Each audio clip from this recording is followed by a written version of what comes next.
15 अगस्त 1947 को भारतीयों को 200 वर्ष लंबी ब्रिटिश गुलामी और उनके अत्याचारों से आज़ादी मिली थी। इसी दिन देश आज़ाद हुआ था। अंग्रेजों से देश को मुक्त कराने के लिए अनगिनत क्रांतिवीरों ने अपने प्राणों की आहुति दी थी। देश की आज़ादी में राष्ट्रपिता महात्मा गांधी का अहम योगदान रहा। उन्होंने हर स्तर से आज़ादी के लिए संघर्ष किया, लेकिन जिस दिन भारत आज़ाद हुआ उस दिन वो आज़ादी की जश्न में शामिल नहीं हुए थे। सिर्फ इतना ही नहीं, पंडित जवाहरलाल नेहरू के ऐतिहासिक भाषण में भी महात्मा गांधी शामिल नहीं हुए थे। देश आज़ाद जरूर हुआ, लेकिन दो टुकड़ों में। पाकिस्तान बंटवारे के बाद एक और भारतीय आज़ादी का जश्न मना रहे थे, तो वहीं देश का एक हिस्सा हिंदू मुस्लिम दंगों की आग में जल रहा था। और इस वक्त महात्मा गांधी कोलकाता में थे।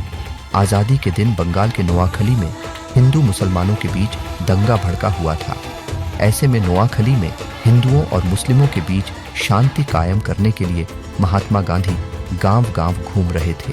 पंडित जवाहरलाल नेहरू और सरदार वल्लभ भाई पटेल ने महात्मा गांधी को आज़ादी मिलने की तारीख से एक हफ्ते पहले निमंत्रण के तौर पर एक पत्र भी भेजा था।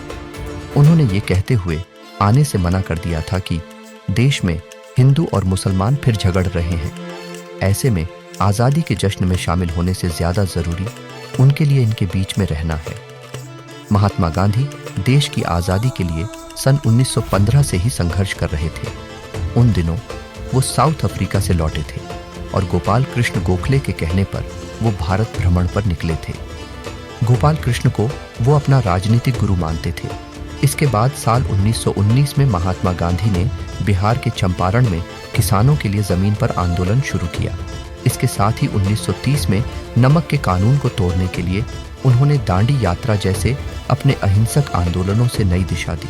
देश जब अंग्रेजों से आज़ाद हुआ था, आज़ादी की जश्न में लगभग हर कोई शामिल हुआ, लेकिन महात्मा गांधी नहीं हुए। यहाँ तक कि उन्हें पत्र लिखकर संदेश भी दिया गया था।